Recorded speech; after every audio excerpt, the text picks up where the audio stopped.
So getting that frog, the pressure and release, if I talk to a lot of farriers and they're confused about the barefoot, they're saying, well, he's walking on his sole.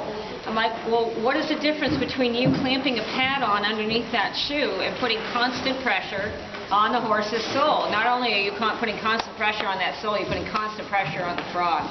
So I want everybody to do a little exercise here. Grab the person to your right in the arm, like you're just going to pull them on a bus. And hold it for a few seconds. Hold that pressure for a few seconds. Now after about 5 minutes, you're not going to feel them grabbing you anymore. Your body's going to know that pressure is always going to be there. So it's going to say, you don't need to tell me anymore. So this is why horses on the track do so much damage to their legs, because they don't have that sensory down there. It's basically been told, I don't need you anymore, don't work. It's not that it goes numb, it's just that the body's been conditioned and the nerves have been told, you know, we don't need to function on a normal basis. This is why barefoot is so amazing when you've actually got a chance to ride. Being a rider and a farrier, I get that benefit of being able to get on a horse and find out exactly what's going on, whether it's a body issue or a foot issue. Usually it's a combination. But when you've got a confident, well-trimmed, sound barefoot horse, it is the most amazing feeling, because if you've ever watched the Cloud movies and watched them go racing down a hill that's covered with rocks, they're not worried about what they're walking on. They're listening to you, they're focusing on where they're going, they're not having any issue, and it's phenomenal feeling. So in a lot of those photos you'll see, just by looking at them, you don't have to be a rocket science to understand when something looks like it's out of whack. If you were to slide on a shoe that's twice the size of your foot and not slide it all the way on, that's what a lot of horses I see are dealing with. They've got a hoof wall that's gotten too long and it's flared. They've gone and fit the shoe to it, and then it's half hanging off their foot. So you've got the back half of the hoof caving out over the back of the heel of the shoe.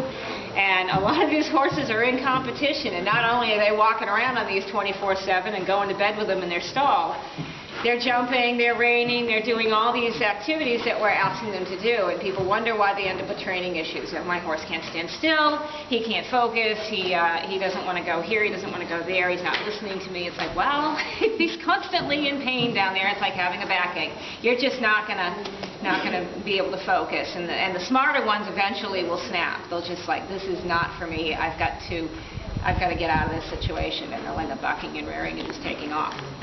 So when people say they've got a training issue, I don't even talk about what principle they're following. I don't care if it's natural horsemanship or caveman theory. It doesn't make any difference what theory you follow as far as training. If that horse is not sound in his body, if he's not comfortable and feeling like he can ground and not deal with any pain, you're always going to come back. That's going to haunt you. It doesn't matter what discipline you follow. So the trainer that I've been working with pretty exclusively does a lot of body work as well. She helps me. Once we get the feet right, it's like chiropractic. You start at the base and you work up, and you got to keep working at it until you get all the kinks out. And she's helped me learn some massage techniques and whatnot. And Heather's an awesome massage guru who's come with me on a couple of things. But it's like someone walking up to you who doesn't know you at all, and a day you've got a headache, laying their hand on your head going, I hope that feels better. Now, they didn't do anything, but they validated the fact that you've got a headache. Horses are amazingly intuitive, and when they know someone understands, even though they're not following, giving them a solution yet, they do follow through, and you'll end up with a far less stressful situation. So in dealing with the feet and getting that foot to function correctly, barefoot, everything else kind of radiates up. You get better circulation, which leads to better digestion. You get less stress in their body, so there's not a lot of fluids getting built up, and you don't get edema in the legs. You don't have any more stiffness through their shoulder and their top line. Your horse is going to change leads much better, and he's going to come from behind because you're going to be able to switch that weight back, and he's not going to go, oh my God, my sacrum hurts, or my hocks hurt, or my heels hurt, or my toes are in a shoe that's too small. So you're not going to have all those distractions. You're going to be able to make much further contact in your training, or just your trail riding, going out and having a nice relaxing ride.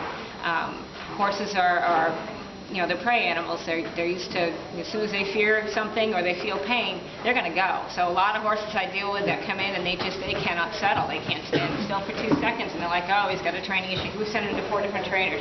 And I'm looking at his feet, and he's either totally crooked or he's got really high heels. If you stand on your toes for any length of time, you're going to start to lose your balance. So if you want to do that for a few minutes, just stand on your toes and see how much effort It takes your knees and your lower back, and you know, I'm talking, but I'm trying to focus on not falling over and make a fool of myself. But that's what a lot of horses do, is they're dealing with that constant stress. So by getting that foot balanced, getting them to sit down on their hips and open up their body, you end up with a much better situation, whether you're training, driving, riding, or just hanging out with them.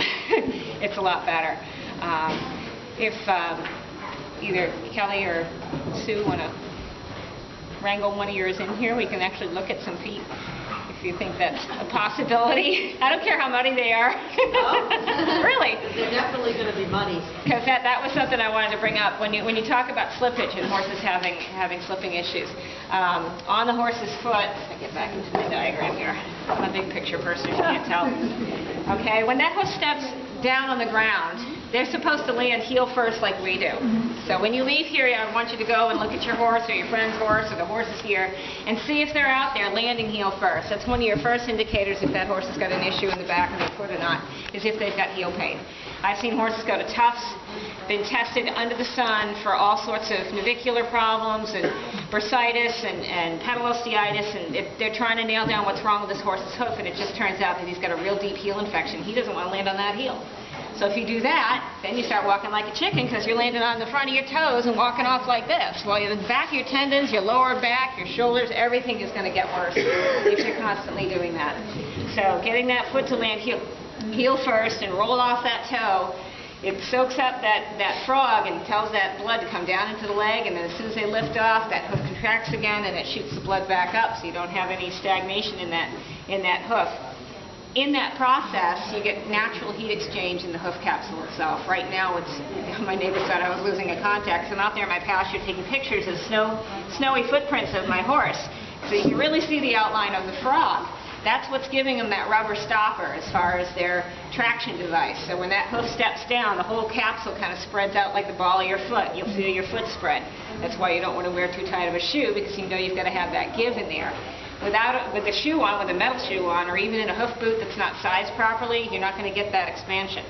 So all that stress has got to go somewhere in the hoof, and what happens is it goes inward, and you end up with your inflammation and your navicular bursitis at the back of the heel. Right here is the navicular bones. If you get any swelling in the back of that heel, it's going to put pressure right where that tendon rides over that navicular bone, and eventually the body's just going to break down. The bone starts to go, the tendon starts to go, and instantly you've got navicular disease. It's not a disease, it's a symptom of what's happening with the mechanics.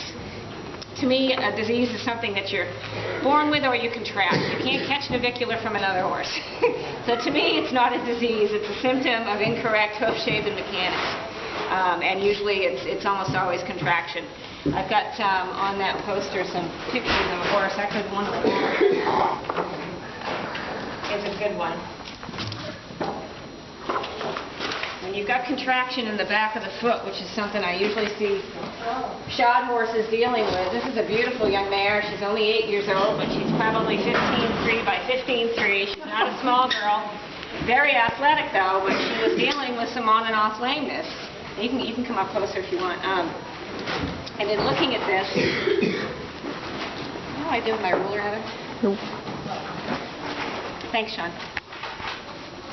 We can take a look at hoof balance and shape, and I can give you some quick tools as to how to tell what's going on with your horse's foot. We're always talking about angles. When you talk to any hoof person, you're going to get hit with, oh, it's the wrong angle, it's the right angle, or he's changing angles, or his angles are all off, or we got to jack his heel up or lower this. Their horse's pastern is just like your own ankle. My heel is really sorry. And they talk about alignment. You got your cannon bone, and start looking at your horse from the side. Everybody stands in front of their horse and looks down at the foot. You're not going to get any real picture outside of flaring and cracks as to what's going on that foot. Start looking at it from the side so you can get an idea of what's going on. And get down low. Because the closer to the ground you can get, the better assessment you've got. You drop a straight line down that cannon bone, you should be almost touching the back of your horse's heel.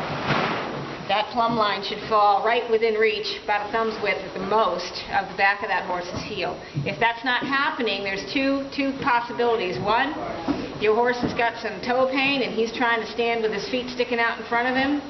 So he doesn't have that straight, he can't stand square. He's sticking his feet out one or the other. If he's standing underneath himself and weighting his toes and unweighting his heels, so he looks like what I call the goat on a rock syndrome. He's got his feet back underneath him and his hind end's tucked under because he's trying to keep that weight off, then you're not going to be able to align that heel with his cannon bone. If he's not doing any of those things, if you've got that leg straight and you've got your hoof all kicked out in front of you, like this one right here, okay, her cannon's coming down, you've got hoof going way out in front. Her pastern angle goes like this, and you can see where the edge of that toe is. It's sticking way out in front of her. So we're getting that lever action on the front of the toe, which is causing pressure bumps, and also you can actually see the bruising in her hoof wall when you get a chance to come up and look at these pictures. Bruises on the outside of the foot, a lot of farriers will say, oh, they're stepping on themselves, or someone else is running into them, or they give every other explanation to hoof wall bruises except the fact that that coffin bone is getting torn away from the inside from the torque on that hoof wall. It's just like your long fingernail getting jammed into a table. So when that happens over time, you end up with these pressure rings, which everybody, if you see it on a hoof that's trying to grow those out, you're like, oh my God, it's found her. That's the first thing they think of when they see rings on a hoof wall. It can be changes in diet, it can be change in wet to dry, but usually it's a change in hoof balance and pressure on that hoof wall itself. Again, if we loaded the frog, we wouldn't have these problems.